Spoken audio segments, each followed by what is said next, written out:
ya, acara pokok atau acara puncak tausiah penyampaian dakwah Islamiyah yang akan disampaikan oleh yang terhormat Bapak Ustadz Haji Suparno SAG. Kepada beliau waktu kami persilakan.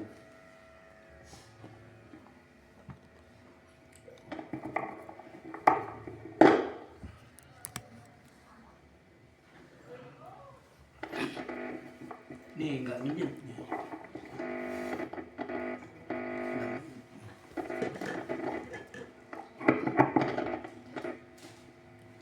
Assalamualaikum warahmatullahi wabarakatuh. Alhamdulillahirabbil alamin. Alhamdulillahilladzi an'amana bi nikmatil imani wal islam. Asyhadu an la ilaha illallah wa anna Muhammadan abduhu wa rasuluh. Allahumma shalli wa sallim wa barik ala Muhammad wa ala alihi wa sahbihi ajmain. Amma ba'du. Puji syukur kita panjatkan kehadirat Ilahi Rabbi atas karunia nikmat yang Allah berikan kepada kita. Berbagai kenikmatan yang kita rasakan banyak sekali. Namun yang namanya nikmat iman hanya orang-orang tertentu. Tentunya yang mau menanggapi hidayah petunjuk Allah. Nah, Bapak dan Ibu sekalian, lebih khusus para pengurus ya PCA ya, dari pengurus Aisyah Kecamatan Kejaksan dengan PCM-nya, dan kami ucapkan terima kasih kepada tuan rumah Ibu Sri ya, yang telah menyediakan tempat. Wabil khusus dari PCM Kesambi Pak Haji Digiono ya, yang mana kami mohon dengan hormat keikhlasannya Kejaksan berkunjung ke Kesambi. Nanti kapan-kapan Kesambi berkunjung ke Kejaksan, insya Allah ya. Ini satu kekerabatan kekeluargaan antar PCM. Bapak dan Ibu sekalian, berkaitan dengan apa pengajian bulanan yang kita laksanakan di PCM dan PCA, mari kita kembali kepada apa dan bagaimana kita sebagai manusia. Sebagai manusia, yang makhluk diciptakan oleh Sang Khalik yaitu Allah. Apa informasi Allah terhadap hasil ciptaannya yang namanya manusia? Karena semua ciptaan Allah yang lain itu dalam keadaan ya beda dengan kita sebagai manusia.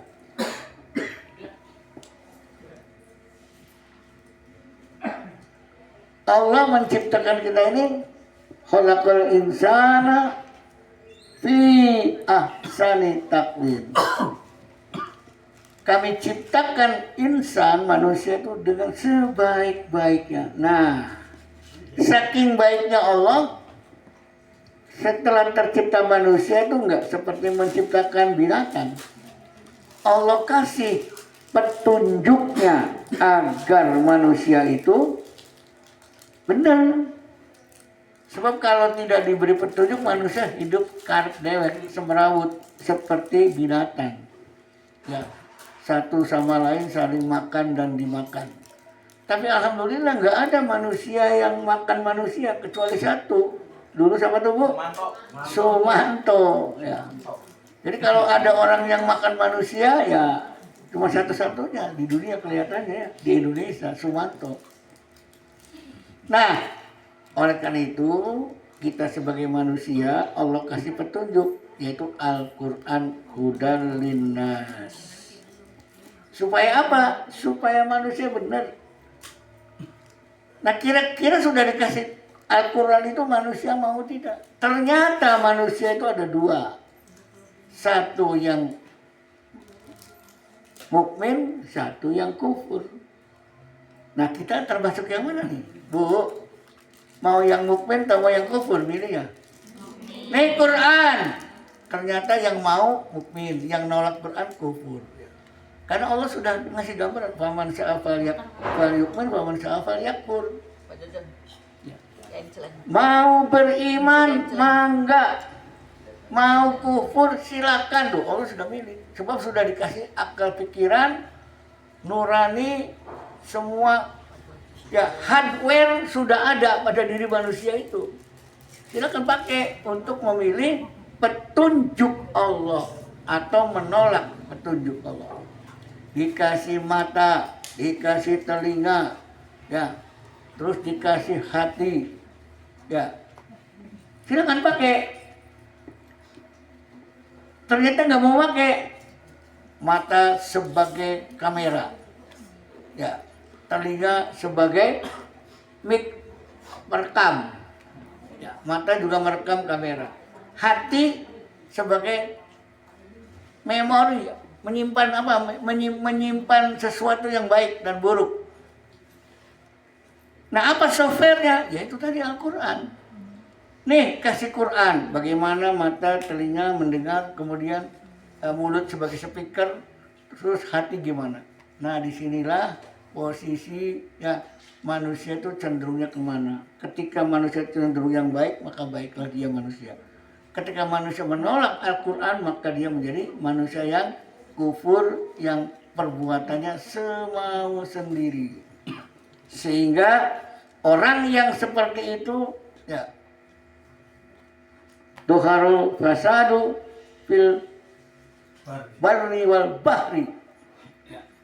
Terus bima kasabat aidin nas. Wah, Allah sudah tahu nih, ente nih hai manusia, kalau nggak mau petunjukku, kau akan merusak di muka bumi ini. Nah, yang dirusak apa tuh? Bumi dilobangi, ambil tambangnya.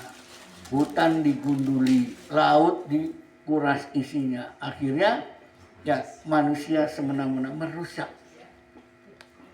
Nah, oleh karena itu, Rasulullah menyatakan dalam hadisnya ada 5 kerusakan yang dilakukan oleh manusia. Nanti ada hubungannya dengan saran Pak Haji Digiono, yaitu tentang amar ma'ruf nahi munkar. Ya. Yaitu Al-Imran 104-nya. Ya. Tadi dibaca nggak Pak Haji? Yang keempat ya kan? Lewat, kesuaian. Ya. Ya. Nah, coba disebutin yang keras Pak Anies. Wal takum minkum ummatu yad'una ilal khair wa ya'muruna bil ma'ruf wa yanhauna 'anil munkar wa ulaika humul muflihun. Nah, nanti ada hubungannya. Tapi sebuah gambaran Rasulullah menyatakan bahwa ada 5 kerusakan yang terjadi. Ya.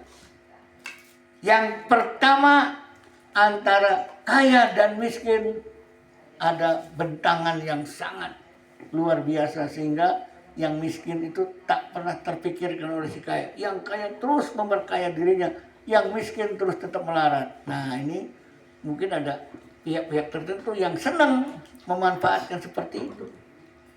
Akibat dari si miskin tetap miskin, si kaya tetap kaya, kemudian bagaimana mengatur rodanya, aturan main, siapa yang bermain, maka disitulah akan muncul pemimpin yang bodoh. Oh, nyambung tadi ya. Ya, rakyatnya miskin, yang muncul pemimpin yang bodoh. Nah, pemimpin bodoh tuh pemimpin yang kayak apa?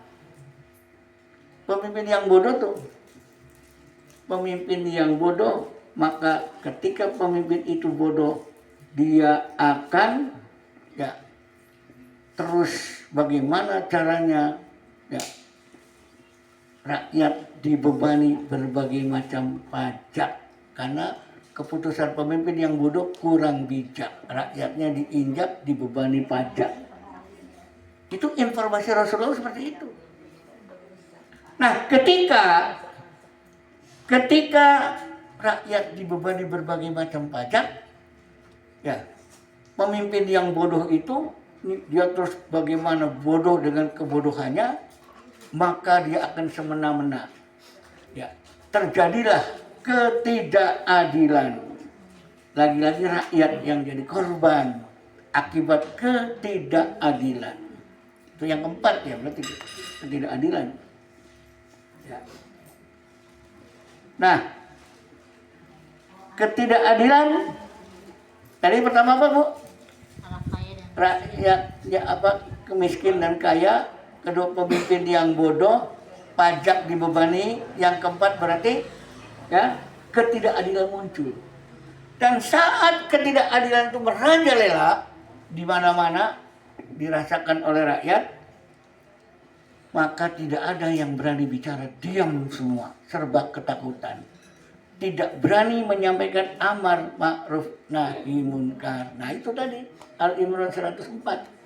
Ya, wal takum minkum ummatun yad'una ilal khair wa ya'muruna bil ma'ruf wa yanhauna 'anil munkar. Wa ulaika humul muflihun. Kalau ada yang berani menyampaikan ya kepada penguasa, pemimpin yang bodoh, pemimpin yang dolim, yang menginjak rakyatnya, itu bagian daripada menyampaikan amar ma'ruf nahi munkar dengan hak, dengan benar.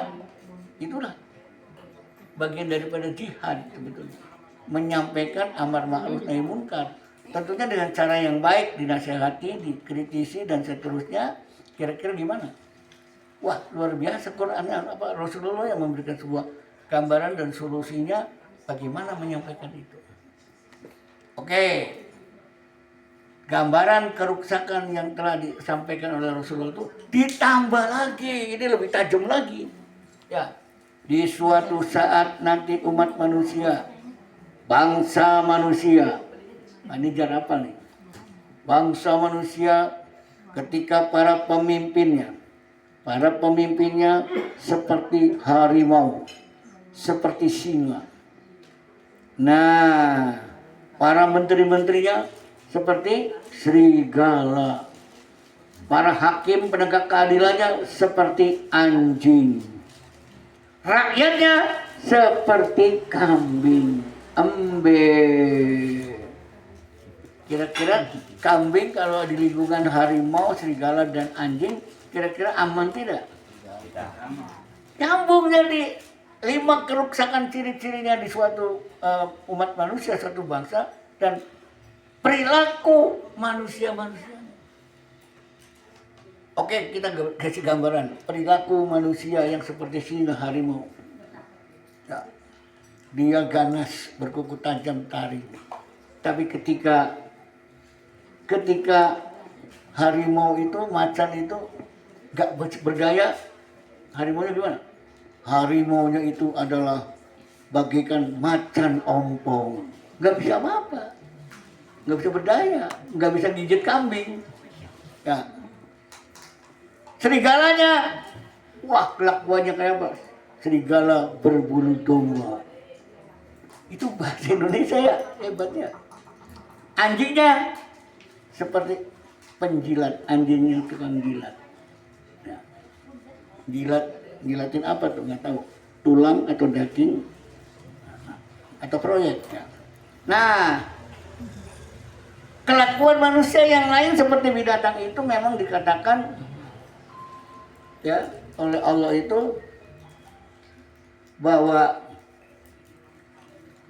laqad darabna li jahannama katsiran minal jinni wal insi lahum qulubun la yafqahuna biha wa lahum a'yunun la yubsiruna biha wa lahum adhanun la yasma'una biha ulaika kal an'am. Pas kan Rasulullah menggambarkan seperti tadi suatu bangsa, binatang-binatang semua. Quran juga menyebutkan ulaika kal an'am. Ayo, di Quran ada berapa binatang yang kita tahu, Bu? Apa, Bu? Kambing ya. Kita jangan bersifat seperti kambing tukang adu domba atau kita dijadikan kambing hitam. Ya, pas kan? Situasi sekarang kan adu domba terus, antara rakyat dengan pemerintah diadu, antara Islam dengan Islam diadu. Nah, adu domba. Ada apa lagi? informasi Al-Quran tentang binatang. Yang tahu Pak Nijar, binatang apa? Anjing. Kerbau, bakoro. Nah, kita jangan seperti kerbau dicucuk hidung. Nurut baik. Kuda apa, Bapak? Nanti dulu, kerbau dulu.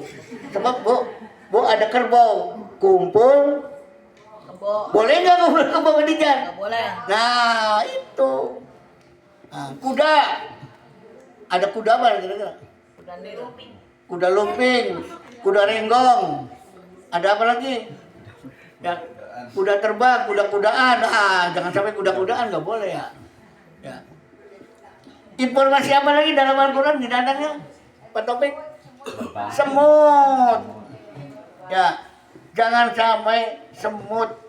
Semut itu binatang yang suka makan gula, nyuri gula kita, gula pasir disemuti. Ya. Ya, kita ini jangan sampai. Apalagi binatang apa lagi? Lebah. Lebah bermanfaat buat kita. Madu. Ya, madunya. Tapi jangan sampai kita ini berperilaku jangan seperti ya. Jangan seperti lebah. Jangan seperti lebah. Tukang nyengat harus kabur. Itu yang jelek, yang baiknya justru lebah itu baik. Apanya? Madunya dan kekuatan persatuannya. Ada lagi binatang ketek. Ada ketek nggak di Quran? Ada kirdun. Nah, kirdun, kudu kirodatan, siin. Jadilah kamu ketek yang hina.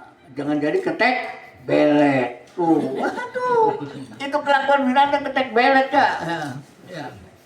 Ya. Ada lagi banyak informasi. Nyamuk. Ya, nyamuk. Nyamuk itu penghisap darah. Jangan berkelakuan seperti nyamuk.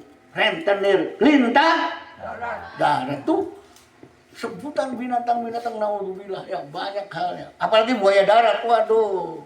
Buaya darat, lintah darat, semuanya sesuatu yang ya justru informasi Al-Quran menyatakan ulaika kal an'am, jangan kita seperti binatang yang membuat keruksakan.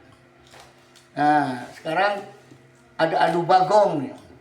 Adu bagong lu ada apa? Adu anjing kan? Babi ya? Ya, babi itu. Ya.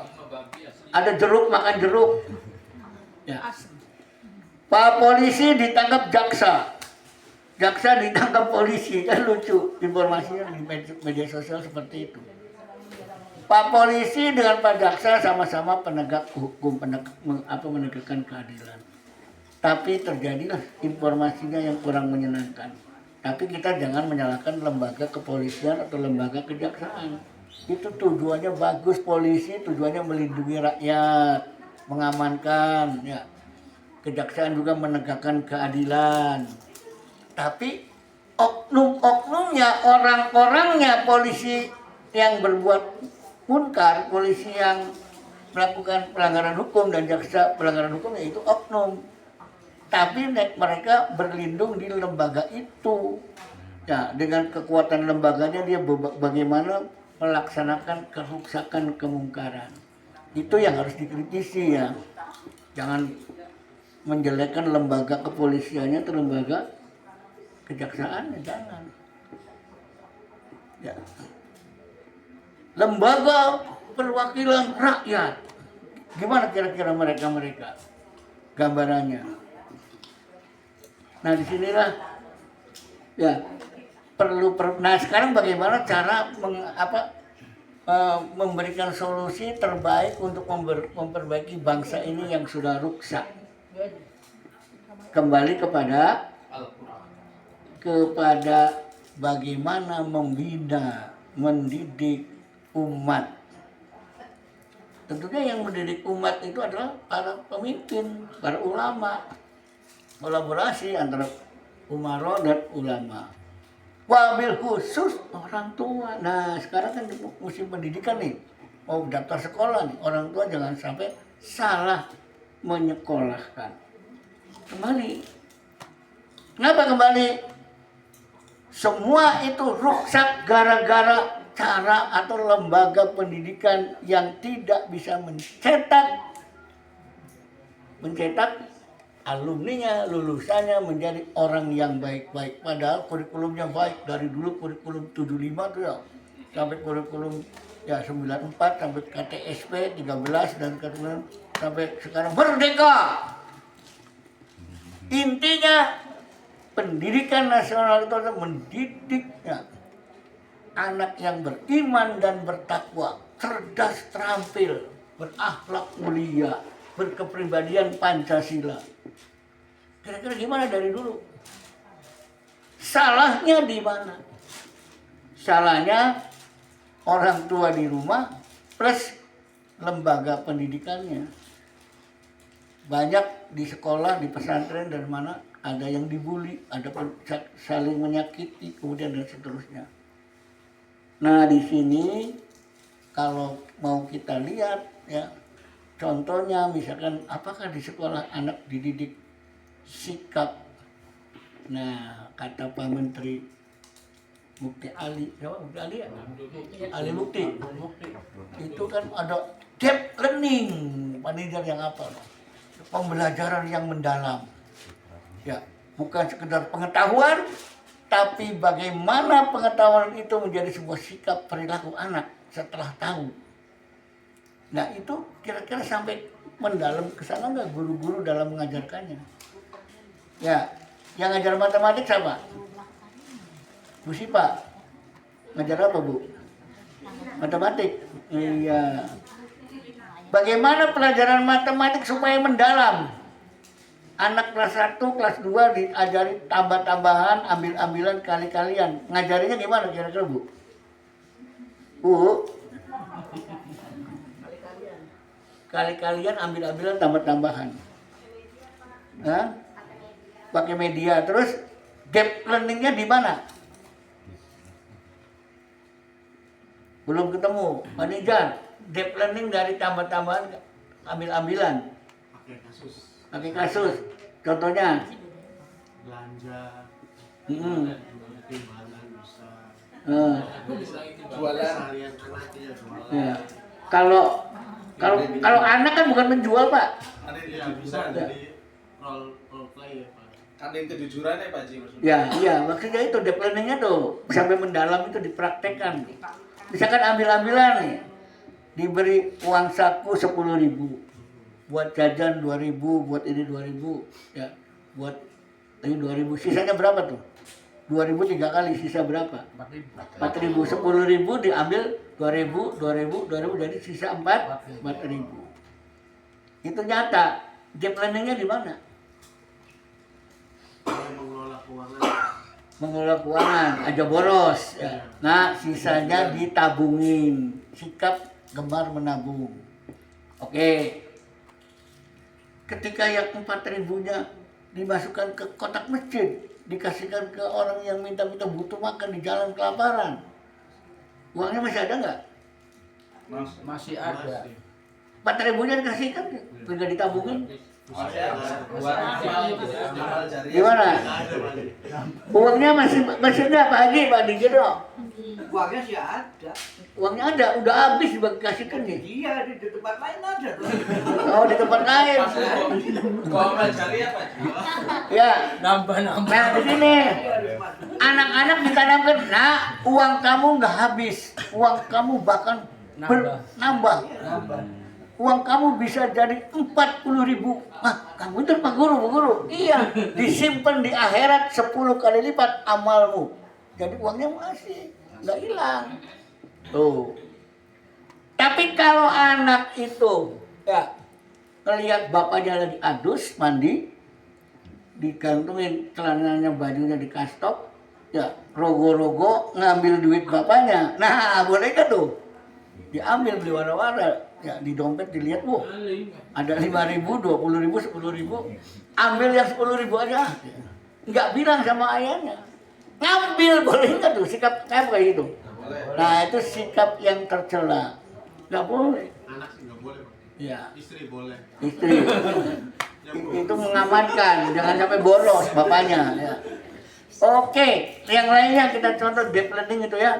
supaya kita ini benar-benar jangan sampai kemudian pembelajaran yang diharapkan itu sebetulnya dari dulu juga ada kayak gitu tuh, kurikulum 75 apa tuh. Beda bahasa beda. Cuma beda penekanan. Cuma gurunya udah males mau udah cilik. Ya, wis yang penting ngajar loh, yang penting bocah pinter wis selesai. Akhlak masa bodoh. Nah, ini ada mentalitas atau gaya mengajar yang seperti itu. Karena apa? Karena tidak pernah dibina, tidak pernah diarahkan oleh kalau yayasan-yayasannya ngurusin kayak gitu tidak. Terus apa dari kepala sekolah baiklah. Ngerti sama ngerti, kepala sekolah kadang-kadang ya begitu, berbeda ya. Umumnya begitu. Nah, disinilah Bapak dan Ibu sekalian, bagaimana ruksaknya pendidikan ya, karena pembelajarannya yang diharapkan deep learning itu belum dari dulu itu belum pernah diterapkan ataupun menerapkannya tidak begitu begitu serius ya. Contoh lagi nih ya, ketika deep learning itu diharapkan di sekolah agar anak-anak menjadi anak yang tadi jujur ya, apalagi bertanggung jawab, anak lagi itu disiplin. Ketika ulangan, ayo termasuk kita aja dulu gimana lagi kuliah, lagi belajar SMA. Pak, lagi ulangan nggak ngapalin malamnya, kira-kira gimana? Nyon, nomor itu berapa ya? Pak Topik, nomor itu berapa? Nggak ngapalin. Nah di situ wajar ketika SD nyontek, SMP nyontek, SMA rajin mencontek, kuliah juga mencontek, sampai skripsinya juga nyontek. Pengen cepet gelar SAG, sarjana asal gagian, cepet lulus, pengen beli caranya. Wes yang penting gimana caranya deketi dosen yang baik-baik ya. Sarjana asal gagian, skripsi asal gawenang. Wah, peragat SAG, skripsi asal gawenang ya. Wes lulus. Nah, ketika kuliahnya seperti itu, nanti ya pengen jadi pegawai, nyogok, nyuap. Sebab lagi kecil, masih balita, sering disuapi ibunya.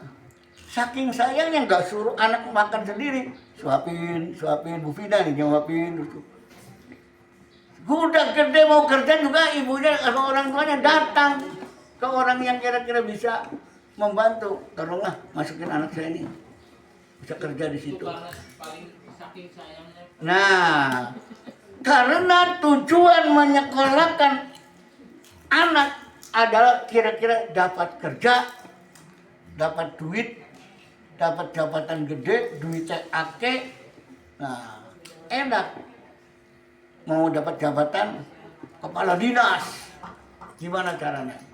Saya pernah teman sudah S3 doktor, terus mau di suatu tempat ya, saya tidak ceritakan, pokoknya di Pulau Jawa ya. Ketika mau ditawari kepala dinas, mau enggak? Dia belum bilang mau atau tidak. Pas reuni, Kang, apa? Saya ditawari kepala dinas. Ya bagus, enak deh, nanti kita bisa komunikasinya. Tapi harus bayar 500 juta. Hah? 500 juta? Itu sekitar tahun 2015-an. 2015-an. 500 juta. Ya. Kepala dinas. Bu dinas apa punya? Nah itu. Akhirnya ditangkap deh kepala daerahnya. Karena kayak gituan. Untung sampean beli gelem. Akhirnya ditempatkan di mana? Bagian sekolah yang paket A, paket B, paket C, taruhnya di situ yang laka duitnya. Ya. Nah itulah ketika mendapatkan jabatan juga cara menyuap, nyuap. Ini sudah menjalar di mana-mana, berarti kan situasinya itu secara mentalitas sudah rusak. Gara-gara apa? Gara-gara sekolahnya pengen gajian cepet, nyontek, ya, nyuri ilmu, sudah jadi pejabat, nyuri duit negara. Apa bedanya korupsi ilmu waktu sekolah nyontek, sudah jadi pejabat, nyuri duit negara? Sama aja nyurinya, cuma beda. Kalau ini nyuri ilmu, tapi tetap goblok. Bener kan? Nyontek kan yang penting nilai, tapi ilmu gak ada. Oh, ini jawabannya begini. Tapi sudah pintar jadi sarjana, ya skripsinya juga asal cepet-cepetan, sudah selesai pintar, kemudian kerja, udah pintar kerja, bagaimana cara mendapatkan uang. Wah, setiap hari dia berpikir bagaimana, ya, pola pikirnya tuh, pola pikirnya gimana nih? Kalau rakyat hari ini, apa ya, mau makan apa, tukang becak loyong dulu. Dapat jam 9, dapat sekilo, 20.000 pulang dulu. Bu, ini buat ngeliwet sama beli apa aja lah, tempe tak tahu, yang penting pagi ini bisa makan. Hari ini makan apa? Tapi para pejabat-pejabat yang punya kesempatan, gimana caranya hari ini atau besok, ya, besok siapa yang dimakan atau makan siapa besok? Kan makannya beda, bukan makan nasi dengan tempe goreng tahu. Ini makannya makanan siapa nih yang lebih gede lagi. Itulah mentalitas. Gara-gara salah di bidang pendidikan. Jadi kalau deep learning dilaksanakan sebagus-bagusnya, deep learning itu dilaksanakan dengan begitu mendalam, terus menghujam, anak jujur, tidak bohong, anak itu amanah, tanggung jawab. Nah itu harapannya. Negara tuh pengen, ya, generasi mendatang itu yang punya kejujuran, jangan tukang bohong. Hari ini bohong, dikatakan itu bohong, enggak. Cari dalil jawaban supaya tidak bohong lagi dengan cara bohong. Waduh. Nah, kita lihat gabungan kurikulum deep learning dengan KBC. Disinggung nggak Pak Nijar? KBC. KBC Ibu Guru tahu? Tahu nggak Ibu Guru? Kurikulum berbasis cinta. Kurikulum berbasis cinta. Nah, kayak apa cintanya dia? Nah, di sini kemarin di MIPJM saya nyampaikan sedikit, ya, ketika kurikulum berbasis cinta, ya, kurikulum berbasis padahal itu sebetulnya bukan kurikulum, sama dengan deep learning. Nah, pada posisi kurikulum berbasis cinta, kemarin susunannya nggak jelas, saya luruskan supaya gampang diingat. Cinta, ya. Cintanya kepada siapa dia? Kepada Allah dan Rasulnya. Allah menciptakan apa? Allah menciptakan manusia. Cinta kepada diri sendiri. Mencintai diri sendiri. 2. Kemudian Allah memberikan ilmu kepada manusia itu supaya benar. Maka yang ketiga, cinta kepada ilmu. Makanya ilmunya dipelajari, diresapi, didalami, diamalkan. Yang keempat, manusia itu sendiri ada di mana? Ada di RT RW, di lingkungan. Cinta kepada lingkungan. Itu yang keempat. Yang kelima, ada cinta kepada siapa? Kepada negara, karena kita ada di lingkungan RT RW itu ada di ruang lingkup satu negara. Jadi cinta tanah air, cinta kepada nusa dan bangsa. Kurikulum cinta ternyata masih ada yang kurang. Di situ tidak ditanamkan cintanya kepada orang tua. Nah, gitu. Silakan yang buka HP dibuka surat Al-Aqaf ayat 4, surat ke-46 ayat 15. Pak Anies, buka Pak Anies. Surat 46 ayat 15. Ya. di situ ada informasi yang kurang lengkap dari kurikulum cinta.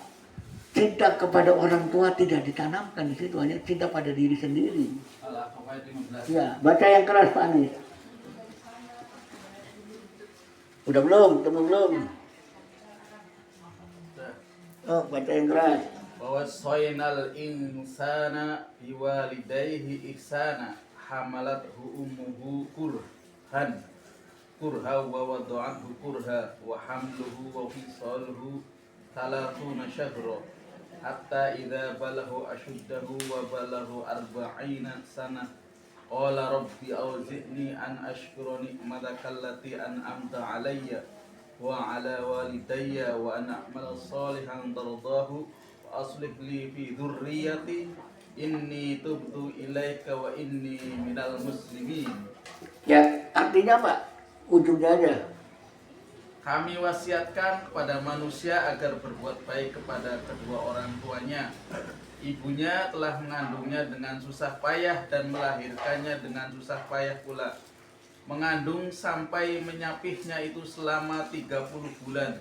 Sehingga apabila telah dewasa dan umurnya mencapai 40 tahun, dia anak itu berkata, "Wahai Tuhanku, berilah petunjuk agar aku dapat mensyukuri nikmatmu yang telah Engkau anugerahkan kepadaku dan kepada kedua orang tuaku, dapat beramal soleh yang Engkau ridhoi, dan berikanlah kesolehan kepadaku hingga kepada cucuku. Sesungguhnya aku bertobat kepadamu dan sesungguhnya aku termasuk orang-orang muslim." Bapak dan Ibu sekalian, ini surat hebat sekali ya. Surat Al-Ahqaf ayat 15. Ini buat kita orang tua dan guru-guru ya. Guru-guru dan orang tua.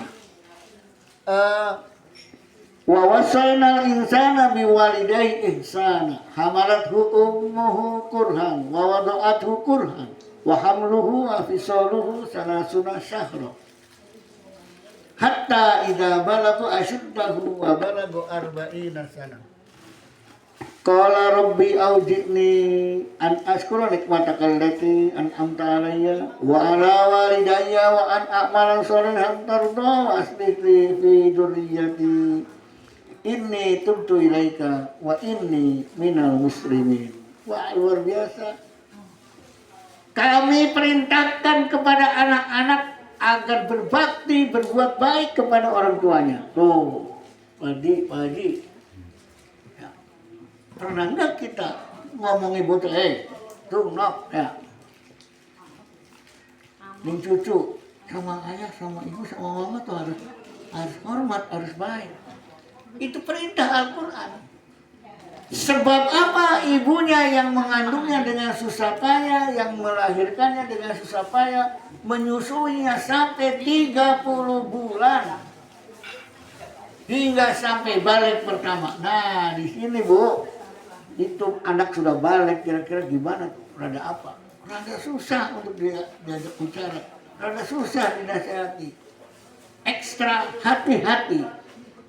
Apalagi di sekolah. Ya. Wah, anaknya luar biasa. Makanya orang tua bisa kerjasama dengan sekolah. Dan sampai balik kedua, wa arba'ina sana, wa balago arba'ina sana, sampai balik kedua umur 40 tahun. Jadi anak itu harus dijaga sampai umur 40 tahun. Aja diucul nang baik. 40 tahun tuh sholatnya gimana, ibadahnya gimana, sedekahnya gimana, sama istri sama anak-anaknya sayang tidak, terus dipantau.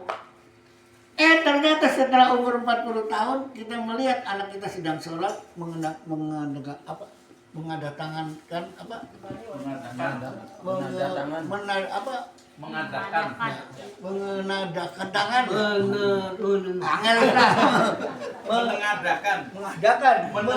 mengadakan tangan, dia mengadakan atas tangannya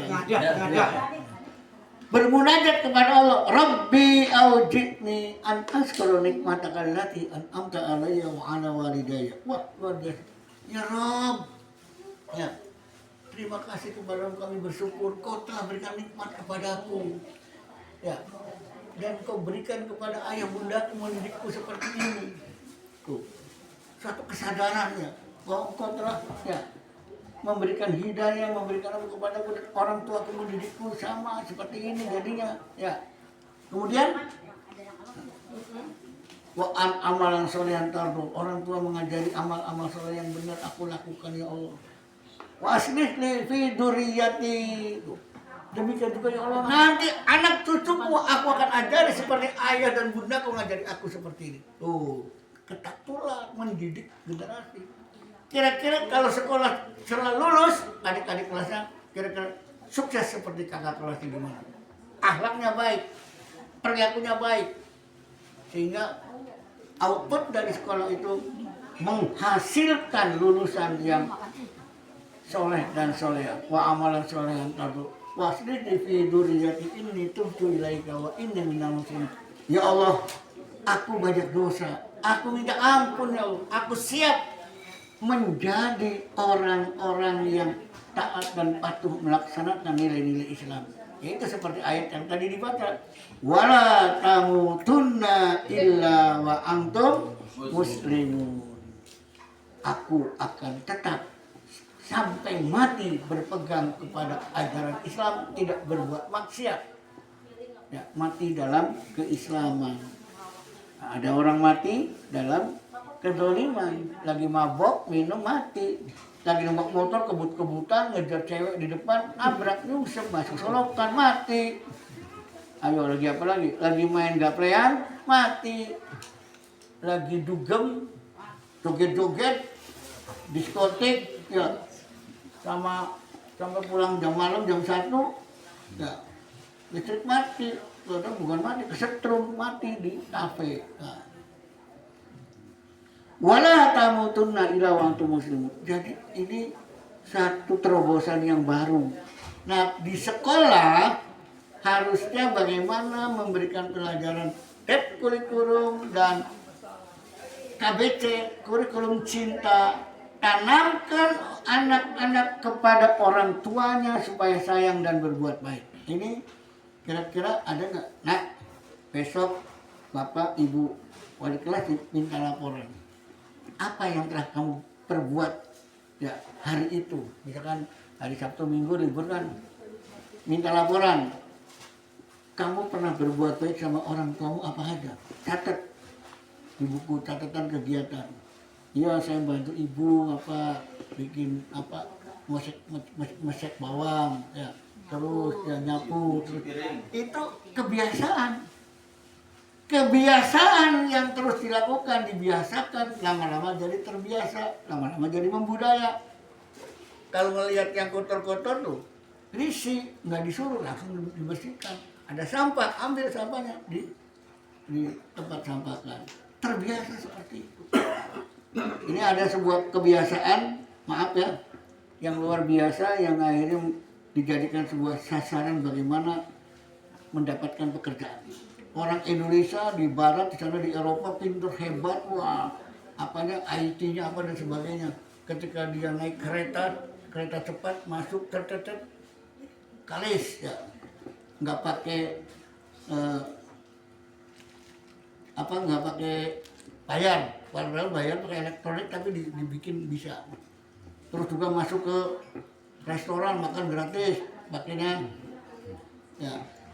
Akhirnya setelah lulus cum laude, ya bukan kemplot bu ya, cum laude. Ya. Ada kemplot lebih lulus ya. Ternyata saya mau kerja di sini, gajinya ratusan juta, di Indonesia belum tentu. Ngelamar di beberapa perusahaan, tolak. Dia penasaran, kok teman-teman saya yang biasa nggak cum laude diterima semua. Ternyata nanya ke ARD-nya, yang terakhir 7 kali melamar, perusahaan terkenal semua. Pak, perempuan orangnya, Pak, saya udah 7 perusahaan ditolak semua termasuk di sini. Apa kira-kira kriterianya? Saya ini paling pintar, teman-teman saya pada diterima, kok saya enggak. Akhirnya dibuka di komputernya, Mbak maaf, Anda pernah melakukan ini nggak? Naik kereta nggak bayar? Iya. Anda pernah makan nggak bayar di restoran? Iya. Anda begini 3 kali tercatat di situ. Hebat. Maaf, Pak. Perusahaan kami nggak butuh manusia seperti sampean yang pintar hebat. Bisa-bisa ngadali perusahaan ini jadi beli bener ya. Ilmu yang pintar bisa memanipulasi perusahaan kami sehingga perusahaan kami akan rugi akibat Anda yang pintar tapi nggak punya akhlak, nggak punya moral. Ditolak balik ke Indonesia. Di Eropa tuh. Ada juga perempuan pintar lagi. Ya. Dia ngelamar. Ya di Indonesia itu ya. Begitu ngelamar psikotes apa lulus lagi hebat pintar tapi ditolak. Mbak, perempuan lagi hebat ini perempuannya. Mbak, bagus apanya? Tes bagus, ini bagus, psikotes bagus semua. Tapi maaf, kami menolak Anda. Nah, apa alasannya? Saya mau kerja di sini, saya punya kemampuan, iya. Tapi sebentar ya, kalau lihat di HP namanya apa? Historis ya? Historisnya, thread di HP dia kan ada kan, historis thread. Ini Mbak, emang apa? Anda telah ngasih kucing ya, daging dikasih alkohol. Setelah itu kucing makan daging, kucingnya mabok. Di video sama Anda ketawa-ketawa dan videonya itu diviralkan. Ya, Anda sama kucing aja nggak setega-teganya seperti itu. Khawatir nanti sesama karyawan pekerja Anda akan bersikap seperti itu, seperti melakukan kepada kucing. Maaf, mental Anda, akhlak Anda tidak sesuai di perusahaan kami. Kami tolak. Kalau sekarang bahasanya ada apa? SKCK ada. Ya.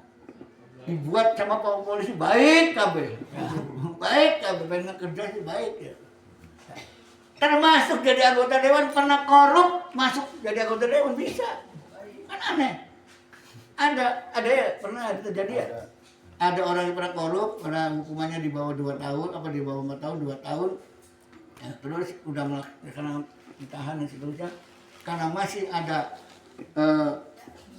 aturannya belum tahanannya nggak lebih dari 4 tahun, 5 tahun, jadi masih boleh jadi anggota dewan, boleh jadi PNS, boleh jadi itu karena hukumannya di bawah 4 tahun. Ya. Nah, mentalitas seperti itu. Makanya di sekolah itu bagaimana pembelajaran yang menyenangkan, pernah dilakukan belum? Bagaimana pembelajaran itu bisa menyentuh hati, senang, gembira dan anak-anak tuh pas gitu. Saya pernah bikin pembelajaran cergam. Cergam itu singkatan dari cerita. Alah, saya nggak mau gambar. Cerita, gaknya peragaan, praktek, ya praktek, M-nya menyanyi. Dan anak diajak cerita dulu materi pembelajarannya, cerita, anak bisa bercerita masing-masing, ya dibikin kelompok misalkan. Udah itu silakan kelompoknya bikin peragaan apa yang kamu tadi dapat cerita apa, materi pelajaran apa. Misalkan waktu itu materi pelajarannya materi PPKN Pancasila. Nah, kamu kelompok sila pertama ya, bikin bagaimana penerapan peragaan mengamalkan sila yang pertama. Kamu yang sila kedua, kamu sampai 5 sila. Masing-masing diceritakan tentang ketuhanan yang Maha Esa, terus praktekkan dalam kelompoknya, diperagakan, sosiodrama gitu. Terus bikin nyanyiannya apa yang kira-kira menyentuh sesuai dengan itu. Ya seperti itu. Ya, misalkan ada pelajaran bagaimana menegakkan keadilan. Sekarang lagi musim korupsi. Ya, sila kedua berarti ya. Lagunya gimana? Bikin. Ya. Kalau nggak tahu lagunya dikasih sama gurunya biar kelihatan hidup kelasnya. Sebab anak betul-betul bisa ngarang lagu ya. Ini nyanyikan. Itu waktu itu saya masih ingat ya. Lagunya berkaitan dengan korupsi. Korupsi, manipulasi itu semua tindakan amat tercela. Jangan sampai jadi membudaya, bakal merusak duit negara. Oh, ya Pak Haji? Udah seneng Pak. Oh, ini pembelajaran sila kedua keadilan, penegakan keadilan. Harus berantas korupsi itu, kan begitu. Mari kita berantas korupsi negeri ini. Jangan setengah hati. Tangkap saja, masukkan ke penjara agar dia jadi jerah. Oh, anak semangat. Jadi bagaimana mengajarkan senang. Nah, ya manajer nanti dicari guru yang bisa kayak gitu tuh nanti di blow up ya di YouTube gitu. Sekarang lagi ngetren MBG. Nah, ya. Pokoknya yang kira-kira jangan sampai apa ya, orang yang benar tersinggung, tapi yang tersinggung korupsi mah nggak apa-apa. Ya, iya jangan sampai seperti itu. Nah, misalkan yang ngajar Qurannya Pak, akidah, agama sama di sini. Farhannya mana Farhan? Farhan ngajar apaan? BTG Al-Quran. Kira-kira ketika ngajarkan Al-Quran itu supaya anak semangat gimana? Al-Qurannya diterjemahkan artinya apa? Terus kira-kira di peragaannya gimana nih ngamalkan ayat itu? Nah, terus bagaimana supaya mencintai Al-Quran kan harus begitu. Jadi kira-kira ya,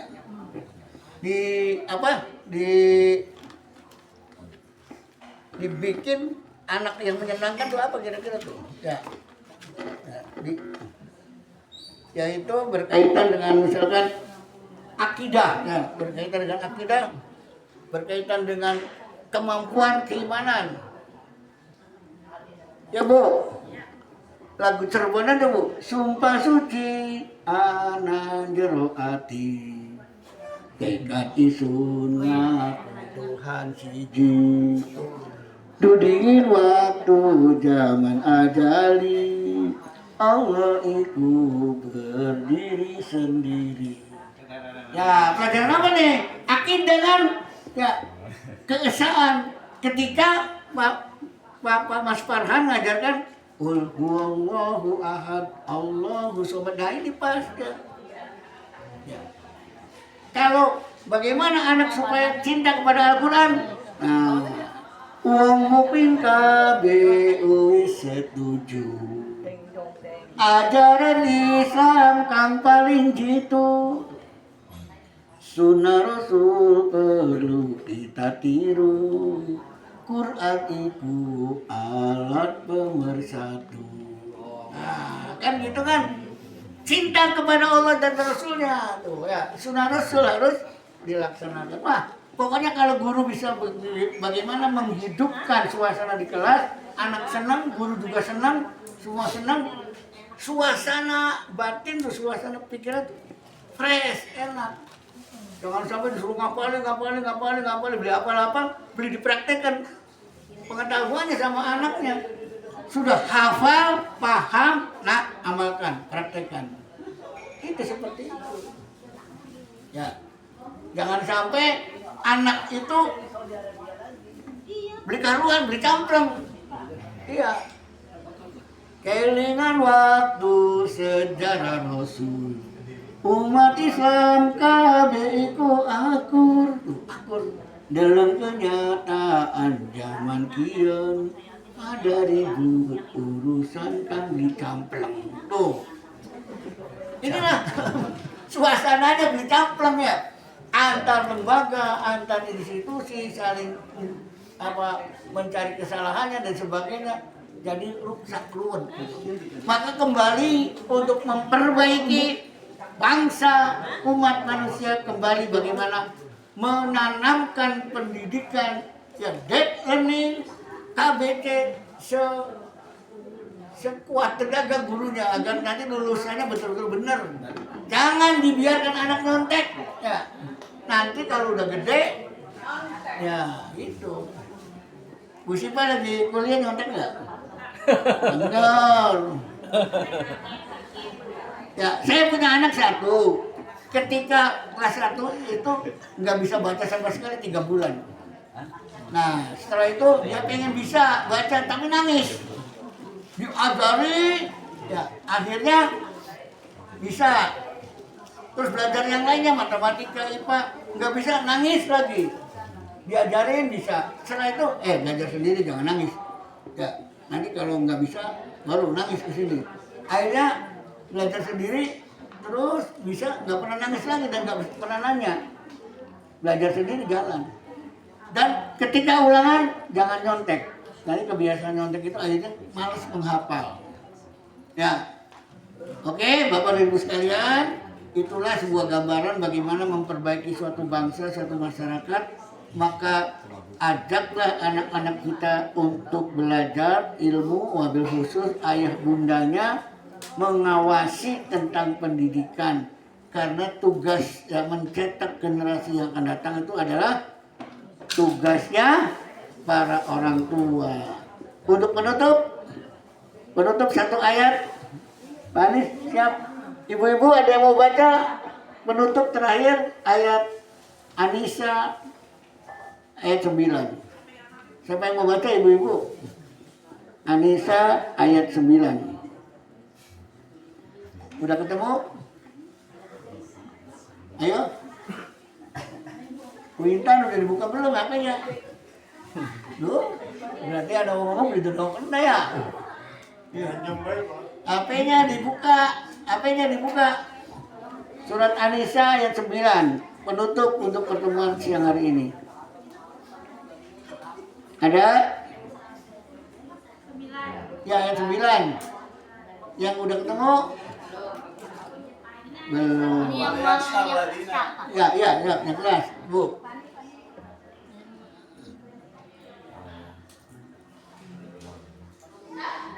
Udah ketemu belum? Ya. وَلْيَخْشَى الَّذِينَ لَوْ تَرَكُوا مِنْ خَلْفِهِمْ ذُرِّيَّةً ضِعَافًا خَافُوا عَلَيْهِمْ. Bentar, Pak. Falyattaqullah. Pak, ini hilang. Falyattaqullaha wal yaqulu qawlan sadida. Artinya? Apa Pak Taufik? Artinya Pak Taufik? Hendaklah merasa takut orang-orang yang seandainya mati meninggalkan setelah mereka keturunannya yang lemah yang mereka khawatir terhadapnya. Terhadap kesejahteraannya. Oleh sebab itu hendaklah mereka bertakwa kepada Allah dan hendaklah mereka berbicara dengan tutur kata yang benar. Ya. Wal yakhshal ladzina law taraku min khalfihim dzurriyyatan dhi'afan khaufu 'alaihim falyattaqullaha wal yaqulu qawlan sadida. An-Nisa ayat 9, hendaklah ya takut kepada Allah para orang tua ketika meninggalkan anak-anaknya dalam keadaan dhi'afan, dalam keadaan dhaif, dalam keadaan lemah. Ya. Lemah apanya? Lemah imannya, lemah ilmunya, lemah akhlaknya, lemah moralnya, lemah ekonominya. Jadi diperhatikan sama orang tua tuh. Aja ya, pokoknya pintar ya, pintar ilmunya. Ya, yang lainnya nggak diperhatikan. Nanti kalau udah gede, bagaimana kerja yang dapat jabatan, dapat kerja yang enak, cari duit yang banyak. Rata-rata orang tua seperti itu kayaknya. Sementara iman dan akhlaknya tidak diperhatikan. Makanya orang tua ditekankan oleh Allah, "Falyattaqullah." Hei orang tua, bertakwalah kepada Allah. Nah, jadi wong tua bener dikit.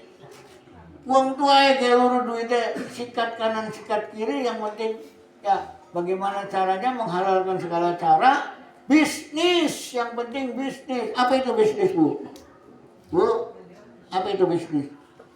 Mencari duit yang sebanyak-banyaknya. Bisnis, bisikan iblis, naluri, inisiatif setan. Akhlak Islamnya nggak dipakai, cari duit. Ya, bisnis, bisikan iblis, naluri, inisiatif setan. Yang penting oleh untung banyak, sikat baik. Bisikan setan memonong, setan membisikannya. Nah, orang tuanya harus benar. Falyattaqul, hai bapak dan ibu, bertakwalah, bertakwalah. Nah, setelah orang tuanya benar, didik anaknya dengan benar, yaitu falyaqulu qaulan sadidan.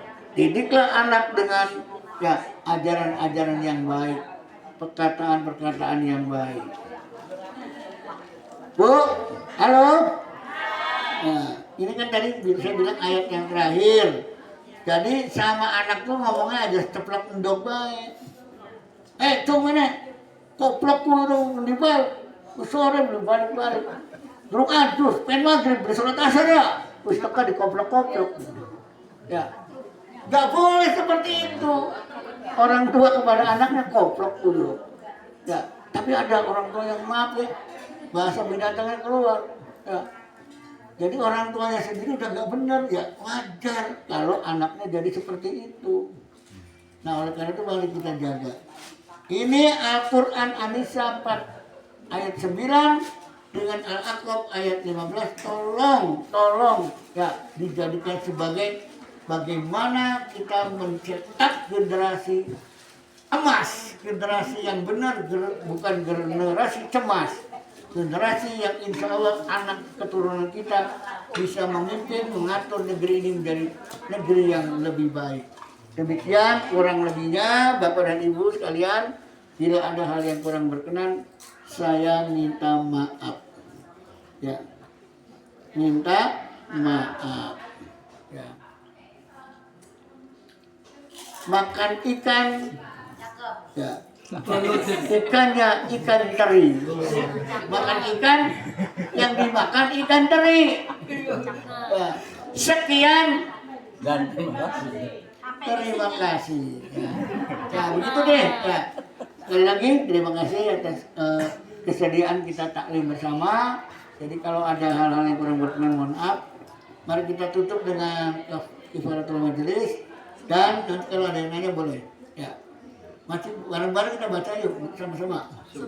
Subhanallahumma wa bihamdika asyhadu an la ilaha illa anta astaghfiruka wa atubu ilaik. Assalamualaikum warahmatullahi wabarakatuh. Waalaikumsalam warahmatullahi wabarakatuh. Terima kasih kepada Yang Terhormat Bapak Ustadz Haji Suparno SAG yang mana telah menyampaikan atau memberikan materi tausiahnya kepada kita sekalian.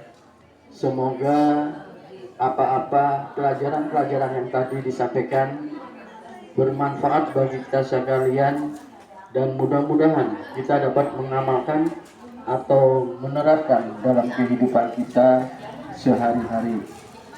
Sebelum acara kami akhiri atau kami tutup, barangkali ada yang perlu disampaikan oleh ibu-ibu dan bapak-bapak berkaitan yang tadi telah disampaikan oleh Bapak Ustadz tadi. Mangga dipersilakan ibu-ibu